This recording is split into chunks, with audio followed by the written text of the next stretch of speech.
Hey, what's up? It's Mr. Dean, and today we're going to be taking a look at the track Mushroom Gorge from Mario Kart Wii. This is a part of my track breakdown series where I am taking a deeper look at courses from Mario Kart, or maybe in the future other racing games, who knows, and seeing what it is specifically that makes them work so well. So yeah, this time around our subject is quite fittingly in the Mushroom Cup, a cup that generally houses the most beginner-friendly tracks in order to allow new racers to get acclimated to the game. Mushroom Gorge is a rather interesting case of this, as although it is a very simplistic track, it introduces a brand new feature to the series in the form of the bouncing mushrooms. This is something that, thanks to the very unique physics of Mario Kart Wii, turns the entire track on its head. However, before we get into the gameplay of the track, let's quickly go over what we are looking at visually. So this is a relatively simple track visually. We are stuffed next to some cliff sides and we have an abyss below us on the edges of the track. This is simple, but the abundance of fog down in the abyss definitely sells the whole way up in the mountains thing we got going on.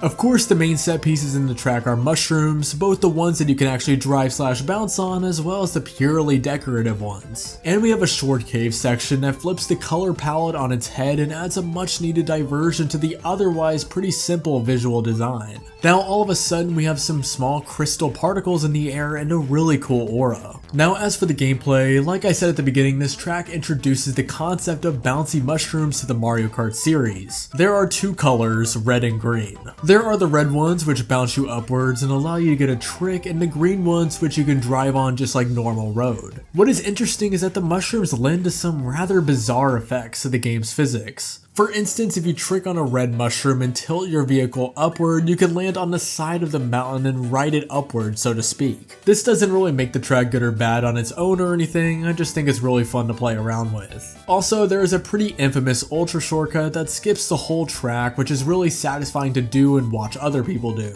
Thankfully, it's banned online, so like I said, it doesn't really affect my enjoyment of actually racing on the course or anything. So right from the starting line, we got these two red mushrooms which can act as a cute little shortcut. It doesn't skip a whole lot and you miss a set of items if you take it, but I suppose you do save a tiny bit of time by doing it. What's cool is that although it is much easier to pull off with a mushroom, you can actually do it shroomless, however that brings about the much higher risk of failing the shortcut. Another fun little tidbit about the track is that if you bounce on the ramp in the middle section in a specific way, you can glitch the game to make you drive through the off-road with no slowing effect. This is very much not effective in an actual race, but it's there. In the middle of the track, we got this fork in the road where you can either take a mushroom path or a boost panel path. The mushroom path is without a doubt the faster one to take, but I suppose it's harder to do and you can be more vulnerable to items, so there's that. I will say the right side with the mushrooms is extremely satisfying to drive through. This then leads us into our little cave section with yet another split path, both being full of mushrooms. The left side rises and lowers and the right side stays at the same elevation.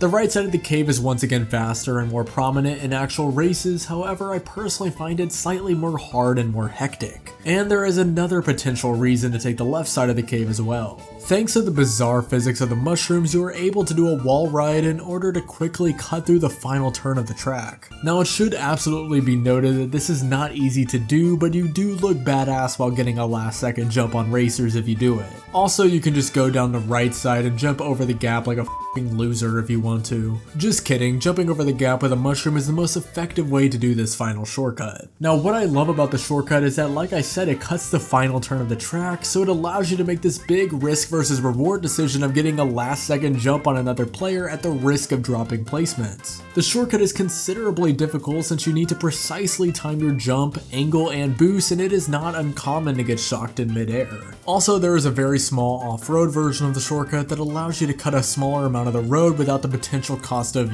dying. Goombas were also placed around this final turn in order to make it a little bit more dramatic. So yeah, Mushroom Gorge is one of my favorite tracks in Mario Kart Wii. I just love how much it contributed to the future of the series, with it being a concept not really seen before in the series. It is a ton of fun to drive through, and some of the most exciting races I have played in this game have been on this track. Also, although a pretty simple track visually, I think it looks really nice. If you have any recommendations for tracks I should break down in the future, be sure to let me know. Thank you so much for watching, and as always, peace out.